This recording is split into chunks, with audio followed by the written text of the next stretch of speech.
Unaanza kukojoa unapata maumivu makali sana, unamaliza kukojoa unapata maumivu makali sana. Inawezekana unachukulia ni hali ya kawaida. Hapana, hii ni changamoto ambayo wanaume wengi wanakutana nayo baada tu ya kushiriki tendo la ndoa na yule mwenza wake ama mke wake. Hii inatokana na kwamba tayari yule mwanamke ana changamoto katika mfumo wa uzazi, na ndio maana baada ya tendo unakuta mwanaume anapata maumivu makali sana wakati wa kukojoa. Kama ni wewe mwanaume umekuwa ukipitia hali hii baada tu ya kushiriki tendo la ndoa, baada ya kukutana tu na yule mwanamke, unajikuta unapata maumivu makali sana wakati wa kukojoa, au wakati umemaliza mkojo unapata maumivu makali, basi tambua kwamba tayari umepata na wewe maambukizi, kwa sababu magonjwa ya mwanamke na magonjwa ya mwanaume ni tofauti.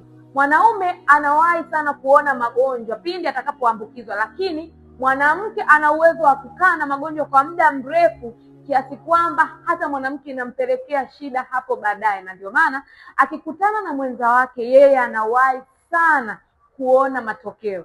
Kama ni wewe mwanaume ambaye umekuwa ukipitia hali hii, yawezekana unapata maumivu makali sana wakati wa kukojoa, basi tambua kwamba haya ni maambukizi ya gonorea. Yaani tayari wewe umepata maambukizi na ndio maana umekuwa kupata hiyo shida. Kama ni wewe mwanaume umekuwa kupitia hali hii, unapata maumivu makali, chukua hatua leo mapema ili uweze kujisaidia wewe mwenyewe, kwani hakuna mtu mwingine ambaye atajua changamoto yako. Changamoto unayo wewe mwenyewe. Chukua hatua mapema ili uweze kujitibia hiyo changamoto yako.